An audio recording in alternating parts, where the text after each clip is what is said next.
Enige mense is wat vir die eerste keer hier is, mense wat nie is, wat ingeskakel is, baie welkom. Ons hoop julle kom weer en skakel weer in. Die afgelope 7 weke het ons gewerk deur die 7 kerke in die boek van Openbaring en dit is 'n moeilike boek om deur te sien. Dit is of om deur te lees. Daardie 7 gemeentes strek 'n ou bietjie, want jy sien in die spieël van die woord, sien jy jou tekortkominge. En jy raak bewus van die uitdagings en jy kyk ook dan natuurlik deur daardie openbaringe wat jy kry.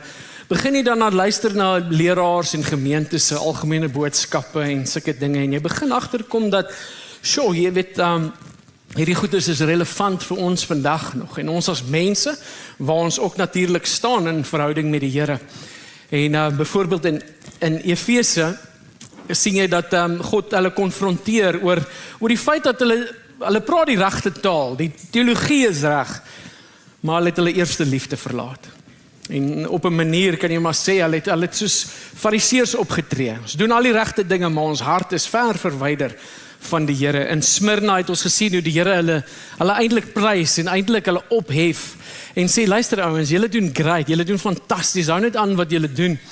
Want al word julle vervolg, al is julle arm, want dit is die atmosfeer van daardie dorp en gemeente, was die feit dat hulle gelowiges was hulle heeltemal afgesny van die samelewing, kon nie handel dryf nie, tensy hulle die afgode aanbid en sê, die keiser is Here, en hulle het geweier om dit te doen, en as gevolg van dit was daar geweldige groot hongerte en armoede om hulle, maar hulle het geweier om die knie te buig, hulle het geweier en hulle het gestaan in hulle geloofsoortuiging, en die Here waarsku hulle ook en sê nog ons luister vir die volgende 10 dae gaan die duiwel kom en hy gaan dit geweldig moeilik maak vir julle, maar byt vas. Sommige van julle gaan doodgemaak word, maar hou vas en julle sal die kroon van lewe beerwe. En dan prys hy hulle vir dit, want hulle het nie opgehou nie. Hulle het vasgehou in hulle geloof staan. In Pergamum sien ons dat hy hulle waarsku oor hulle kompromie. Hulle wil dit lekker hê, hulle wil die blessing en die seën van die Here hê, maar hulle wil maak en lewe soos wat hulle wil. Hulle wil doen wat hulle wil hê, en hulle wil God se seën daarop kry, en die Here sê, dit is compromise, julle sal nie my seën kry nie. Julle sal nie daardie seën wat julle soek en verlang, julle sal dit nie kry nie. Julle kan nie met een been in die wêreld staan en een been in die kerk nie. En Thyatira vat hy hulle aan en hy sê vir hulle, luister, die feit dat julle sonde akkommodeer, die feit dat julle toelaat dat daar sonde is in julle gemeente, raak my nie aan nie. Dit is nie vir my iets waarna ek verlang nie. En hy spreek hulle aan en hy het hulle tereggewys en hy het eintlik vir hulle gesê, as julle nie tot bekering kom nie, dan is daar moeilikheid. En so dit is ouens wat toelaat, wat so progressief die wêreldse kultuur aangeneem het en eintlik die kultuur van die wêreld het bepaal hoe dit binne daardie gemeente gaan. God se woord het sy krag en sy gesag verloor, maar die wêreld en sy progressiewe kultuur, dit is na toe gedraai en aanvaar en aangeneem en God sê, julle moet bekeer. In Sardes het ons gelees dat hulle het voorgegee en gedink dat hulle veilig is, dat as hulle voorgee dat hulle iets is wat hulle nie werklik is nie, dat God dit sal sien as aanbidding en God sê, ek sal op jou neerdal en ek sal kom soos 'n dief in die nag. En dit verwys net altyd, wanneer die Here altyd 'n verwysing maak na dief in die nag, dan is dit steel. Daar is skade wat kom, daar is skade wat gerig gaan word en hy sê, ek sal skade oor julle pad bring, as dit gaan help dat julle bely en terugkeer na my toe. En so die Here waarsku hulle ook en sê, julle moet wakker word, julle is nie gered nie, julle is nie veilig nie.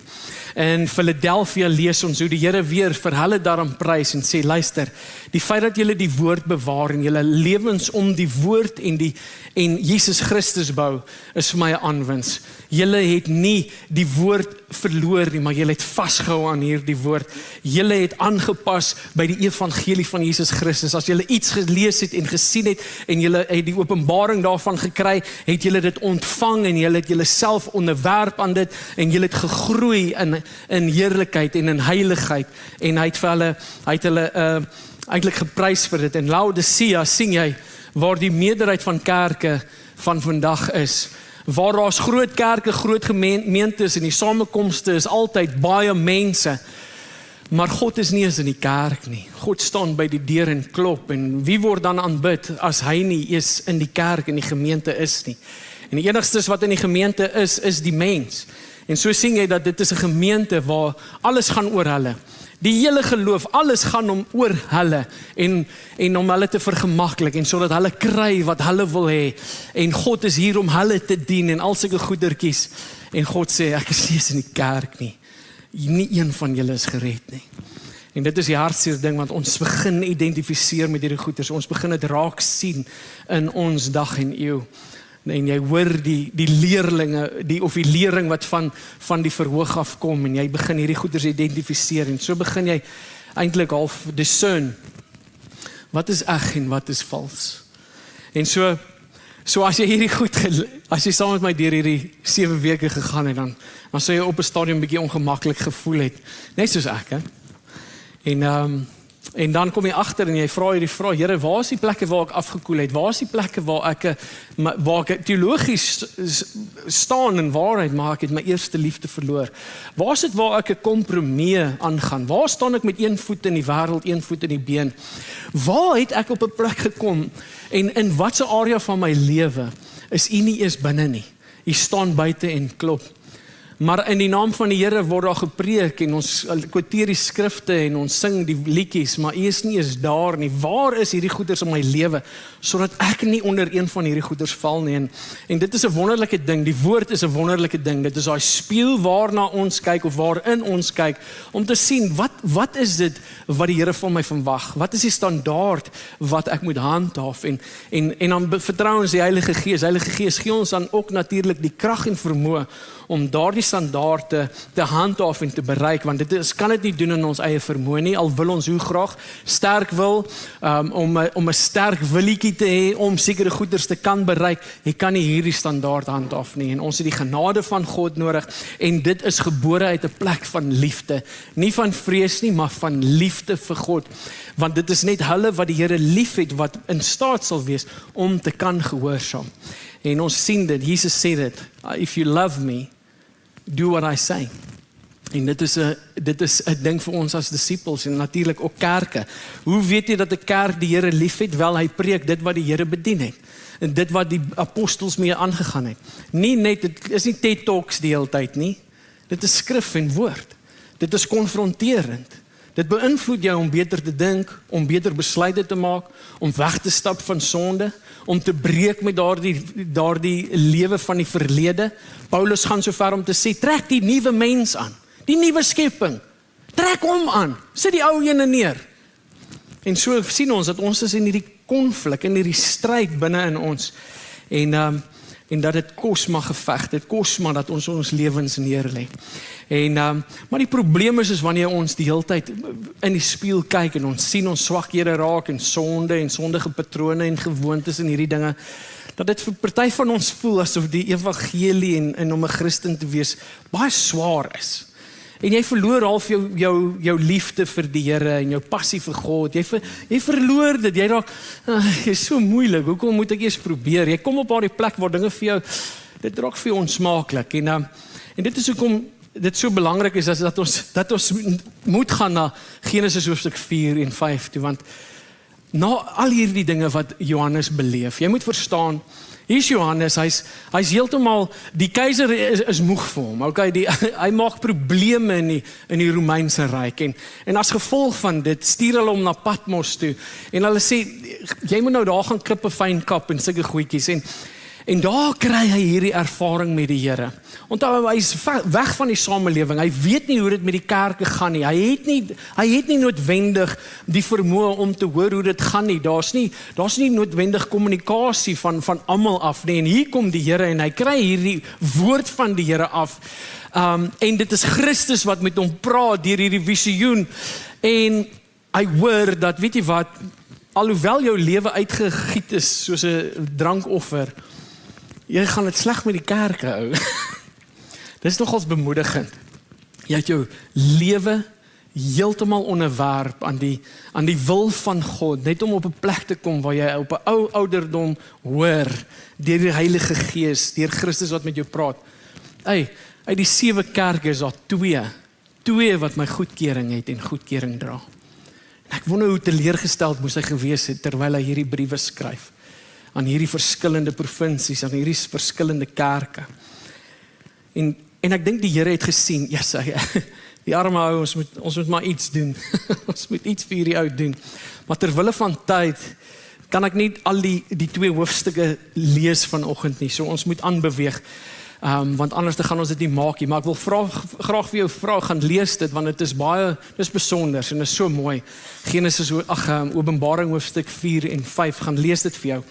Maar as daar iets is wat jy vandag hier moet wegvat, en as jy alles vergeet, is hierso die een ding wat jy moet onthou, is as jy nie reg sien nie, sal jy nie reg leef nie. Dit is onmoontlik vir jou om reg te kan aanbid, as jy nie reg sien nie. Dan word die tyd van aanbidding net 'n tyd van liedjies saam sing. En kom ons nooit op daai plek waar ons werklik aanbid nie. En dit is vir die meerderheid van mense en kerke is dit die geval, omdat hulle nie akkuraat en reg die details sien nie, is hierdie tyd maar net lekker saam sing. Dit was nou net lekker saam sing, en het jy nooit op 'n plek gekom waar jy regtig aanbid nie. En dit is moeilik om te glo, want ons het 'n tasbare ervaring nou net gehad, op hierdie verhoog. Ek is seker julle ook daar. Julle het ervaar dat die Heilige Gees hier so is. Julle het ervaar dat God aanbid word. En tog tussen ons is daar mense wat net saam gesing het. Nie 'n belewenis of 'n roering of niks gehad nie. Nie 'n oomblik van nie. Net die liedjie gesing. En dit is die hartseer ding, dat dit is die meerderheid van mense. En so moet jy verstaan dat die meerderheid dan van die mense nie reg sien nie. Hulle kyk verkeerd, daar's goeders waarna hulle staar en dit beïnvloed hulle. So jy kan nie deur swaar tye gaan en vrug dra soos wat Psalm hoofstuk 1 vir ons leer nie. Dat ten spyte van droogte, dat moenie eens bekommerd wees nie. Jy's immer groen en op die regte tyd sal jy vrug dra. Nie eers dit nie, daar's mense wat uit mekaar uitval wanneer hulle of 'n promosie kry of terwyl dit verskriklik moeilik gaan. Hulle val uit mekaar uit, hulle kan dit nie hanteer nie, hulle dra nie vrug in daardie omstandig nie. So of hy nou gebless word en of hy voel hy gaan deur 'n droë woestyn tyd, die ervarings is dieselfde. Hy kan nie daardie bevordering hanteer nie. Hy tree op in sonde en die ander ene is in die lydende tye draai ook nie vrug nie. Hy val uit mekaar uit. So jy kry daardie pole en die probleem is daardie intimiteit. Hoekom? Want ons sien nie reg nie. En jy kan nie definitief nie volhard en lewe soos wat die Here verwag ons moet as jy nie akkuraat raak sien wie hy is nie. En hier is die ander ene.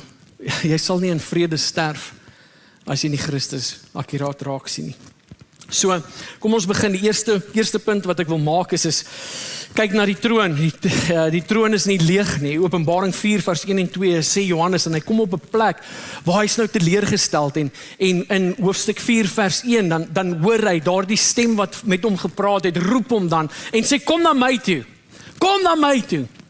En ek wil jou iets wys wat hierna moet gebeur. So in daardie bedroefheid, daardie hartseer, die kerk, hy kan nie by die kerk uitkom nie. Kom en die Here wys vir hom 'n paar dinge wat moet gebeur. En soos wat hy deur daardie deur stap in die gees, sien hy iemand op die troon sit en hy sê, en kyk, daar staan 'n troon in die hemel en een sit op die troon. En dit is vir my mooi, hy kom nie daar deur die deur en dit is net moeilikheid en is nag en is die antichrist en is die planne van secret societies en gaas van die wêreld en die Romeinse ryk en sulke goed. Nee, hy sien iemand daar op die troon sit, daar's iemand daarso.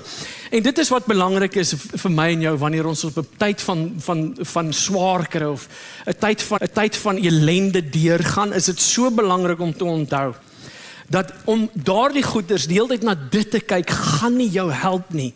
Jy moet opkyk, jy moet na God kyk. En dit is die belangrikste ding wat ons moet onthou in daardie tye, wanneer die uitdagings kom, en veral daardie tye, wanneer ons nie die situasie kan beheer nie.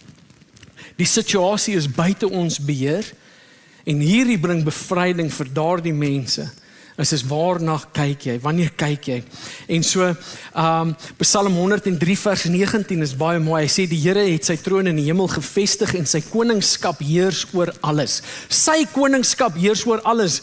Dit is alles wat lewe en bewe en elke situasie en elke uitdaging, elke goeie tyd en elke slegte tyd, alles. Of dit nou Satan en sy trawante is, of dit nou slegte mense is, of dit nou dit of dat is, God heers oor alles. En dit is ook lekker om te weet, want dit beteken niks vang hom omkant nie, hy tree nie verkeerd op nie, hy word nooit verras nie, hy staan nie een kant in die hemel en sê, Jesus, ek weet nie wat om te doen nie. Hy is in beheer. Dit is so lekker om dit te weet, want weet jy hoekom? Party van ons is uitgeput. Ons is flenters geskeur, want ons probeer dinge doen wat net God kan doen. Jy probeer jou lewe so reg op die pad kry, jy probeer so hard om dinge in beheer te hou, jy probeer so hard nie jouself te bekommer en vreesagtig te wees nie, jy probeer dinge by mekaar hou. Jy's verantwoordelik vir almal se saligheid, jy's verantwoordelik vir almal in jou familie se geluk en lewe en vooruitgang en blessings en seëninge en al hierdie goed. Jy het begin God raak binne jou familie, binne jou vriendekring, jy probeer dinge doen wat net God kan doen en jy het agtergekom, my krag is beperk, my vermoëns is te min, ek kan nie hierdie goeders agter mekaar hou nie. Nou, wat gaan ek nou doen? Nou wil ek kyk, wie kan ek bribe? Wie kan ek beïndruk? Wie kan ek beloftes maak, sodat hulle nice sal wees deur my? Hy sien hier daai nommer 10, yes, hy is 'n lekker uit. Dink jy nie, hy moet A-span toe gaan nie? Ek spot so. Daar's sulke ouens. Nie in die kerk nie. Maar hier is die ding, jy hoef nie die troon te dra of God probeer te laat goed lyk nie. Hy is goed. En hy is op die troon. En net hy kan doen wat hy kan doen.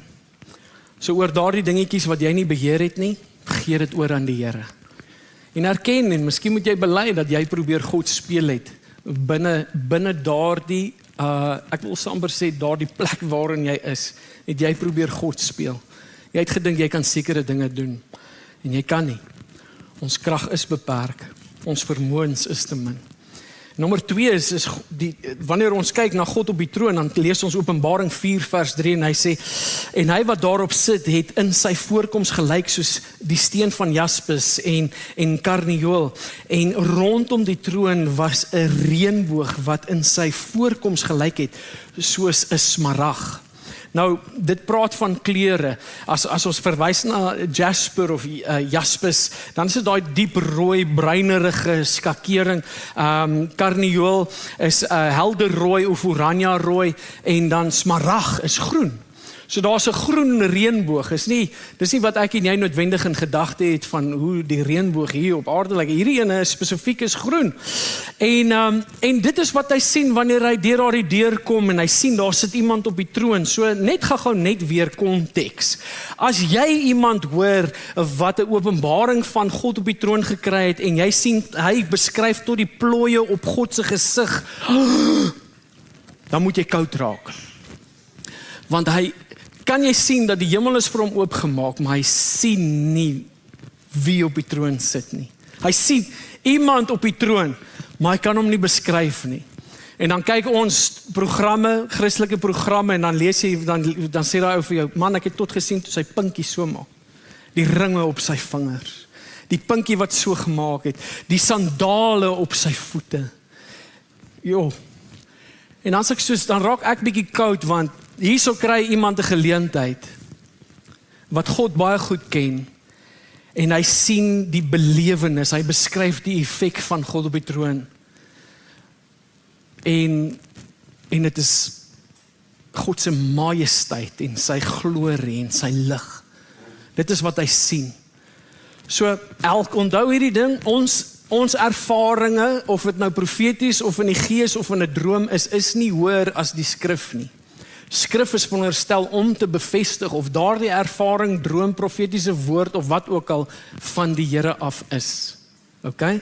So ons onderwerp alles aan die Here. So as jy die hele tyd saam met Tannie Magda daarso van iewers af Koekenaap, sy het hierdie intersessie vermoë en sy kan goeders in die gees sien en alles en sy beskryf die detail van die Here op die troon. Pas op. niemand het die Here gesien nie. Hulle sien hom, maar wat ek sien, it's blowing my mind. En so niks teen daardie mense nie, maar ek is net soos pas op vir mense. Want jy kry ouens wat jou by die neusie lei. Jesaja het ook 'n openbaring gekry, Jesaja 6 vers 1, en die Here sit op die troon, hoë en verhewe troon. Hy kan nie eers, hy beskryf regtig wat hy sien daarso nie. Hy sien die high and lifted up. En so dan wonder ek net partykeer, hoe kry ons dit reg om hierdie goeders toe te laat binne kerke, dat ouens sulke goeders praat. Terwyl hierdie ouens wat duidelik baie gesalf is en 'n spesiale plek het, dat hulle in die skrif is, dat selfs hulle visie en dit wat hulle sien is beperk. Maar nee, hier in Appington sien ons wille dinge. Ek is nou niks verwys, niks het in Appington gebeur nie, ek skiet net, dis net 'n voorbeeld. Okay. En onmiddellik die reaksie van Jesaja wanneer hy God sien, dan wanneer hy sien, ek weet nie wat ek sien hoe en verhewe, onmiddellik is hy soos,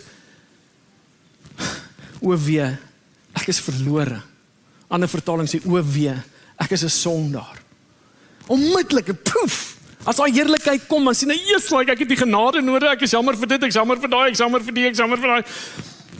En hy begin besef hoekom hy die genade van God nodig het, want wanneer God op die troon sit, is dit 'n verwysing na sy volmaakte heiligheid, sy volmaakte regverdigheid, sy volmaakte genade, en ons sien dit natuurlik in die kleure, want daai jasper of daai jaspis is die volmaakte en absolute heiligheid van God. Die karnieul is 'n beskrywing van God se vuur en oordeel, en God wat sonde ernstig neem, en smaragd, daardie reënboog wat verwys na die verbond en die barmhartigheid en die genade van God wat hy vir almal beskikbaar maak in sy seun Jesus Christus. Met ander woorde, dit is op sy manier. Daar's nie 'n ander manier nie, daar's nie 'n ander weg nie, daar's nie 'n ander way nie. Dit is net die weg, is die geloof in die seun van God. En dan op 'n stadium dan kom Johannes en hy sê in Openbaring 4 vers 6, dan sê hy, en voor die troon was daar 'n see van glas soos kristal. 'n See van glas soos kristal. Vir die ouens wat lief is vir die see, I'm sorry. Daar's iets beters as dit in die hemel. Ons gaan ongelukkig nie by die see loop nie. Daar's nie 'n see in die hemel nie. See in die hemel, see op aarde in die antieke tye praat van verwoesting, onsekerheid, vrees. Nou is daar baie ouens wat sê, ag nee, dan wil ek nie gaan nie. Jy moet lekker wees, ou. Wie maak die hemel lekker? Jesus. As Jesus nie in die hemel is nie, is dit nie die hemel nie. Hy maak die hemel lekker. Het gaan oor hom, nie die plek, die destination is niks sonder hom nie. As hy nie daar is nie, is dit nie lekker nie. En ek en jy moet begin optree soos Moses. Here, ek gee nie om of Gabriel of Michael saam gaan nie. Ek soek U of niks nie. As die hemel, ek en jy moet eintlik hierdie oortuiging hê en so lief wees vir Jesus, dat as ons sê, as die hemel nie, as Jesus nie in die hemel is nie, dan wil ek nie in die hemel toe gaan nie. Ek wil gaan waar hy is. Hy maak dit lekker. En so daar is nie 'n oseaan of 'n see nie, daar is nie chaos nie, daar is nie storms, gevaar, onsekerheid nie, niks nie. Dit is 'n verwysing na ons. Hoe partykeer kom ons op 'n plek waar ons uitdagings voel so groot soos die oseaan, so diep soos die oseaan, so onseker soos die oseaan, so gevaarlik soos die oseaan, en partykeer voel ons so alleenig soos iemand wat op die oseaan is. Soos 'n verwysing na die tekort en die behoefte en die leemtes wat daar is in ons lewens. En die probleme wat so groot, diep, wyd en allerhande goeders is, wat soveel chaos veroorsaak, wat so sterk is. En ons oorweldig en is een brander op 'n ander brander en op 'n ander brander. Dis hoe party van ons voel. En dan kom daar hierdie see van glas, soos kristal. En God sit daar en ons beleef, help, help, life boetjie, boei en al sulke goed. En God kyk so en hy sê, dis lekker daar. Spieelglad. Is 'n verwysing van hoe in beheer hy is. Al voel ons op hierdie oseaan en ons is onseker, onstabiel, onveilig. Hy sê, I got you. Dan kom die engele en daai rivier serafs kom en hulle sing vir hoe lank? Elke dag. Hulle sing dit nou. Heilig, heilig, heilig. En dan wonder jy, Jesus die Here en hulle nie nou al bietjie moeg vir net dit sing nie. Heilig, heilig, heilig is die Here God almagtig. Wat was, wat is en wat kom. Heilig, heilig, heilig, heilig, heilig, heilig. En weet jy wat, ek en jy dink, Jesus, ons sou bietjie verveeld geraak het. Maar weet jy, hoekom raak ons verveeld en hoekom dink ons dit is boring en wat gaan ons nou net die hele tyd aanbid? Liedjies sing, ek like dit nie eens in die kerk nie. Die probleem is small God, big problem. Jy is besig om na God te kyk wat baie klein is. En wanneer jou God klein is hy nie indrukwekkend nie. Hy gee jou nie 'n rede om op te staan in die oggend en om te gaan soek nie. Hy gee jou 'n klein God, gee jou nie daardie liefde, daardie ywerigheid, daardie nuuskierigheid om hom te gaan soek en sy aangesig te gaan hoop. Jy sien hom in die skrif of Bybel of in gebed of in wat ook al nie. 'n Klein God steek dit nie aan by 'n persoon nie, maar iemand met 'n groot God.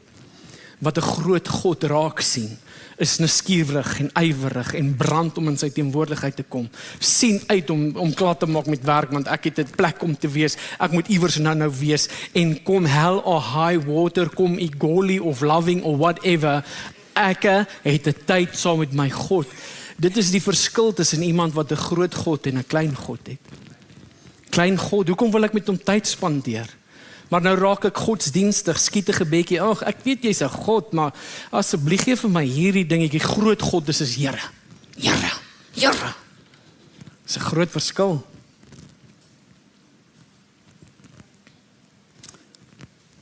Hulle sing dit elke dag vir hoe lank? Weet nie hoe lank hulle bestaan nie.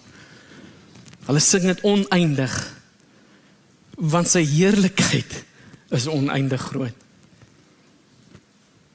Hulle sien en ontdek die nuwe dieptes van sy heerlikheid.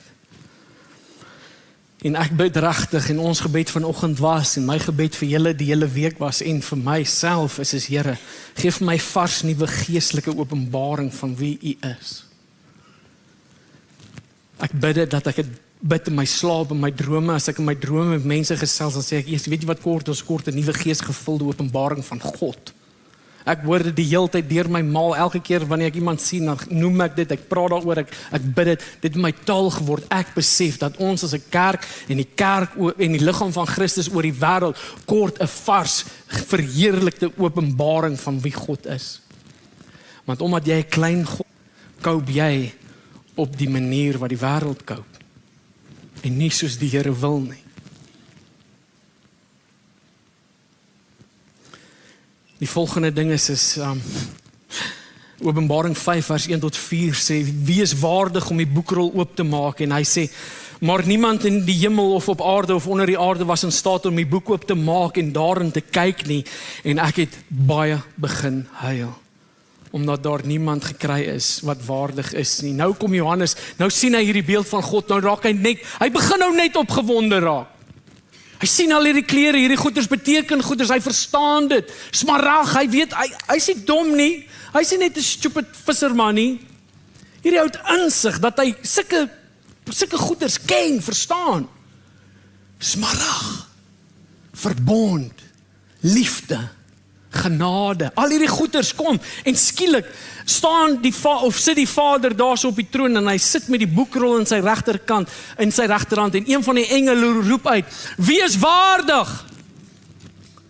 En niemand nie. Hier sê ou Paulus sit daar, hy is nie waardig nie. Moses, wat die see oopgemaak het en al hierdie wonderlike goed. Moses met sy stok kan niks maak nie. Abraham, nie is hy beweeg eers nie, hy sit net daar. Niemand. David, pas jou hart broer, speel dat die hand oopgaan. Nou, niks.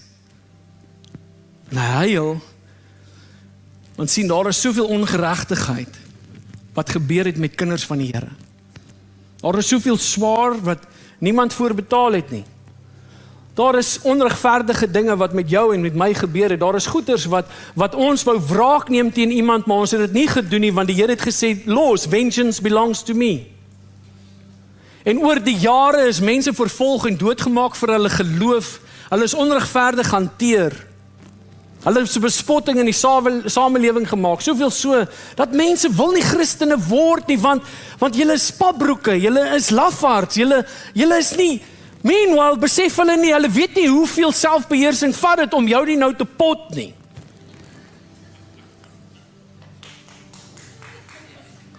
Hulle weet nie hoeveel selfbeheersing vat dit om gehoorsaam te wees aan die evangelie en God se standaard. Jy weet jy hoe moeilik is dit nie nou om korrup te wees en net gou vir jou R200 te gee nie en gou of die hoek te wees nie, maar nou doen ek nie, ek is nie daai ou nie, nou kry ek 'n fine R2500. Hulle weet nie hoe moeilik hierdie lewe vir ons is nie. En daarom wil hulle dit nie word nie.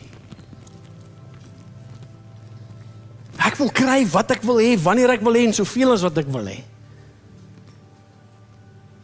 Ek wil nie net getroud wees aan een vrou, ek wil baie vrouens hê. Ja, ek wil baie geld hê, hierdie een wil, ek wil dit doen, ek wil hy. Ja, hulle almal kry wat hulle wil hê. En die smart volg hulle al die pad. Verwoesting saai sy sade in hulle lewens die hele tyd. Maar aan ons is gegee 'n saad van geregtigheid, wat ontwikkel moet word, deur die evangelie, deur sy teenwoordigheid, deur aanbidding. En ons kyk na hom, en ons volg hom. En dit is moeilik, want hy praat van kruis optel en doodgaan soos 'n saad in die grond, anders gaan jy nie vrug kan dra nie. En ek het baie opinies en ek wil baie goeie sê, maar nou moet ek my tong bind en vashou en knyp en is moeilik. En as daai boekrol nie oopgemaak word nie, dan beteken dit alles wat deur ons gaan is te vergeefs. Die vyand wen, hy gaan nie beboet word nie. Ons gaan nie kry wat ons toegereken word nie. Met ander woorde, ons sit weer op 'n hopelose plek. En dan huil hy ou. Hou Johannes huil. In die teenwoordigheid van die Here in die hemel. Huil. Wow! En dan sal een van die 24 kom en tik hom op sy skouer en sê vir hom, hey, moenie huil nie. Kyk, die leeu uit die stam van Juda het oorwin. En nou sê hy soos, Jesus, nou gaan ek iets amazing sien. Hy sien nie nou wat iemand anders hy sien nie nou wat die ouderling sien nie. En hy het hierdie groot verwagting en hy draai om en hy sien daar so voor die troon staan daar iemand wat lyk soos 'n lam met wonde op sy liggaam. En hy sê, maar dit lyk nie vir my soos 'n leeu nie. Lyk nie vir my soos iemand wat sterk is en wat jy kan sien, jos, hy het nou opgedaag hier om met 'n missie nie. Hy gaan nou daai boekrol vat en hy gaan so daai 7 seels afruk en skeer en kere gaan. Hy sien 'n nederige Jesus met wonde aan sy liggaam. Iemand wat lyk asof hy geslag is.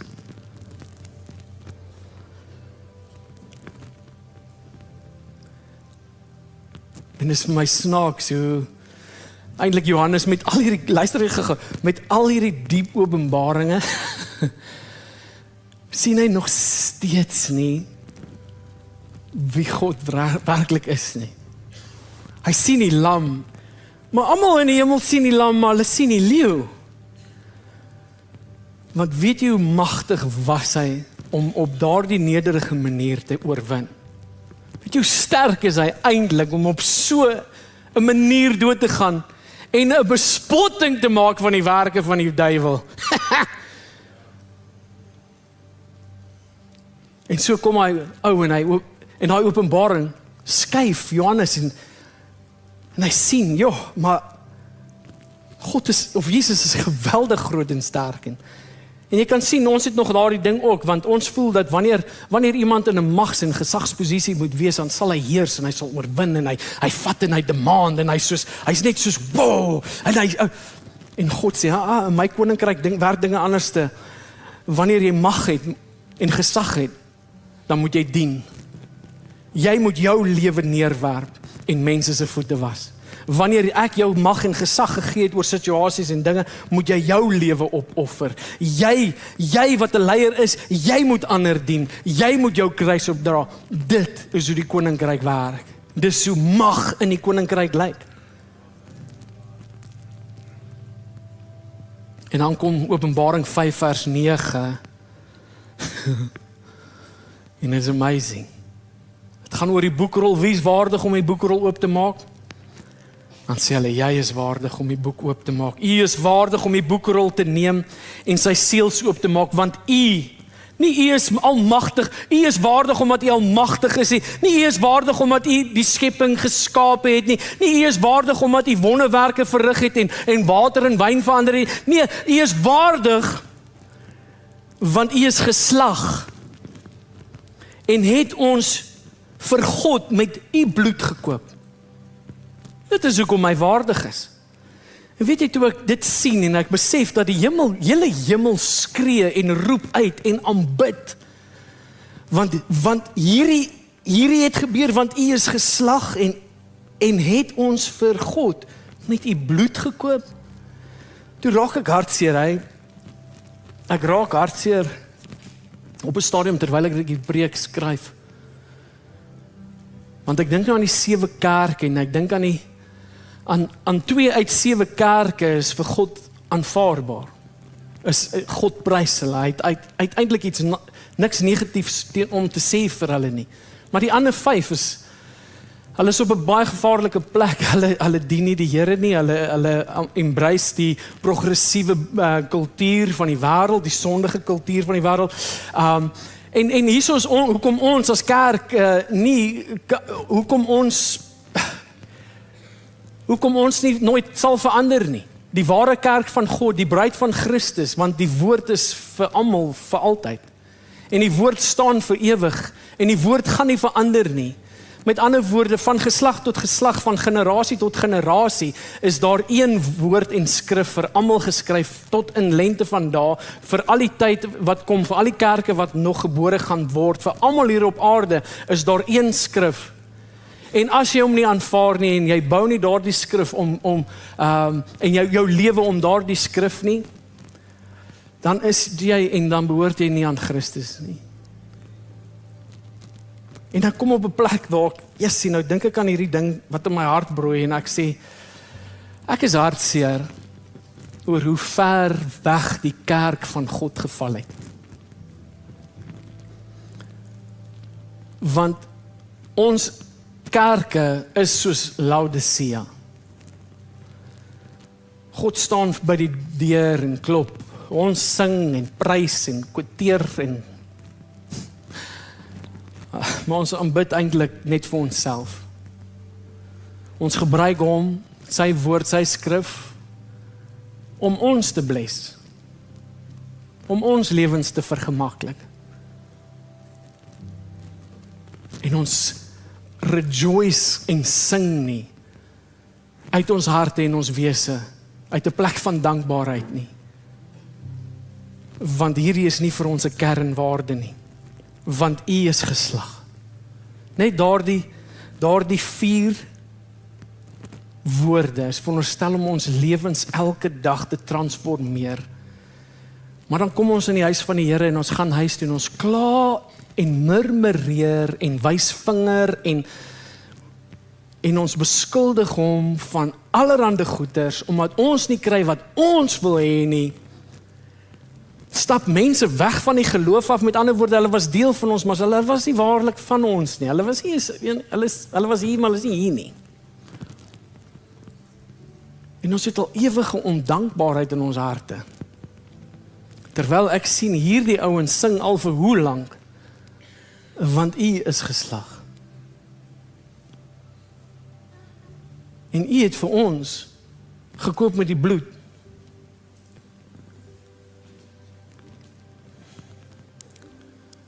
Ek wil vir jou sê dat die kerk is gelaai met trots, met selfsug, met gierigheid, met losbandigheid.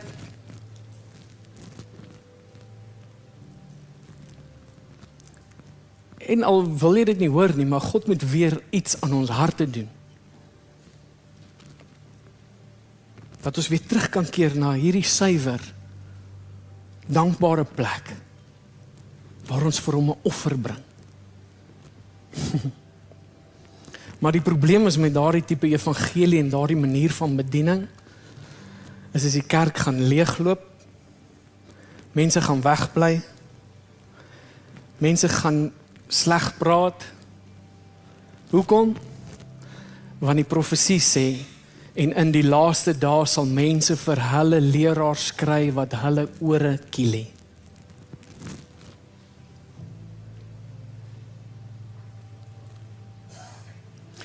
So die bron gaan klein wees, ons gaan min wees, want ons kielie niemand se oortjies nie.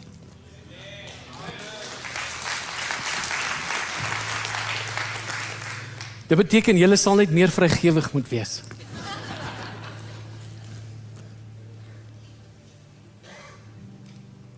Openbaring 5 vers 11, en aan hom wat op die troon sit en aan die lam behoort die lof en die eer en die heerlikheid en die krag tot in ewigheid. Luister mooi, en aan hom wat op die troon sit en aan die lam behoort die lof en die eer en die heerlikheid en die krag tot in ewigheid.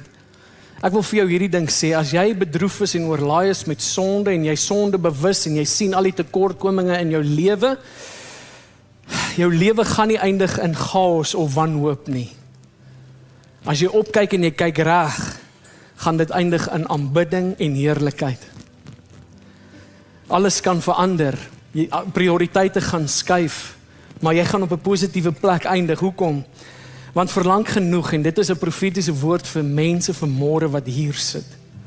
Jy het lank genoeg, hier is die profetiese woord, jy het vir 'n baie lang tyd vir God geïgnoreer as gevolg van jou sonde. Maar vandag moet jy besluit om terug te draai. Hoekom?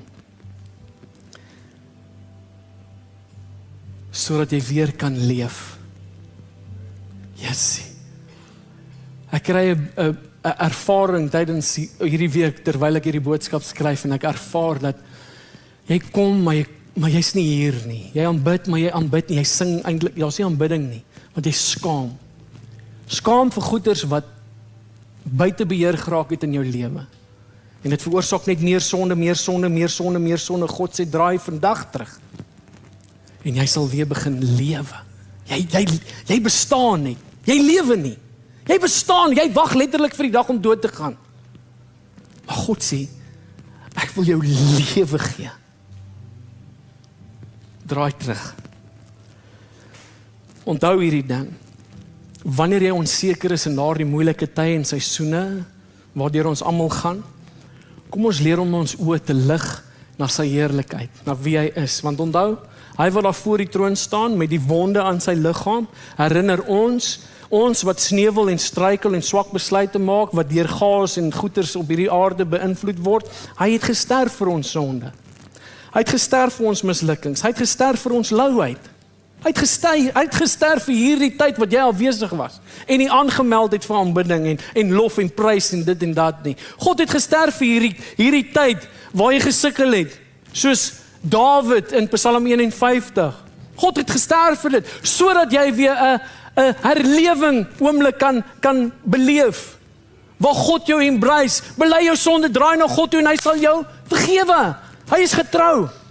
Louheid en vrese en onsekerheid oor die toekoms, hy het vir al hierdie ding gesterf. Hoekom?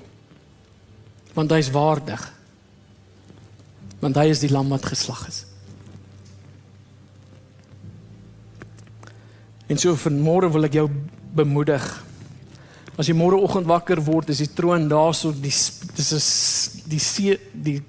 see van glas is, word nie geroer nie. God is in beheer. Hy is in beheer. Gee en vertrou alles oor aan hom. Hy is in beheer. Al is jou liggaam swak, die troon is daar, God is in beheer. En veral wanneer jy op baie tyd is waar dit jou laaste oomblikke is, Hy staan voor die troon. En hy het vir jou beloof, ewige lewe. En daai wonde wys vir jou, jy hoef niks te worry oor straf en oordeel en niks nie. Daai wonde is vir jou en vir my. Kom ons sluit ons oë. Die bedieningsspan kan julle vorentoe kom as jy 'n behoefte het om met iemand te gesels. As jy sonde wil bely, as jy wil terugkeer na God, kom en doen dit terwyl die mense uitstap nou. Moet nie uit hierdie plek uitgaan sonder dat jy hier vorentoe gekom het nie. Maar Here, ons kom en bely vandag, Here, dat ons het ons oë van U af afgehaal en ons het net op ons probleme begin fokus. Soveel so dat U het vir ons klein geraak, Here. En daarom bid ek dat U vir ons sal gee 'n nuwe verheerlikte openbaring van wie en wat U regtig is. Lig ons oë, Here, laat ons ywerig wees. Maak Uself groot, Here. Heilige Gees, kom beïnvloed daardie perspektief van ons wat ons van God het, sodat ons, wanneer ons hierdie nuwe perspektief het, Here, dat ons ywerig sal wees om na U toe te kom, nuuskierig sal wees om te soek. En Here, hier is ons die wonderlike belofte, 'n beloning vir dies wat U soek. U het beloof dat dies wat U soek, sal beloon word. En hier is nie mense wat U sal jok nie. Dankie, Here. Dankie vir elke dag se genade. Dankie vir ons brood. Dankie vir ons geleenthede. Dankie dat U wat vooruit sien aan ons behoeftes sal voorsien. Help ons om U te vertrou met ons hele hart. Help ons om op U te vertrou in ons moeilike omstandighede. Help ons om U te vertrou, selfs wanneer dit bitter baie goed gaan met ons. Beïnvloed ons elke oomblik, elke dag is ons gebed in Jesus naam. En almal sê, mag die Here julle ryklik seën. God bless. Bye bye.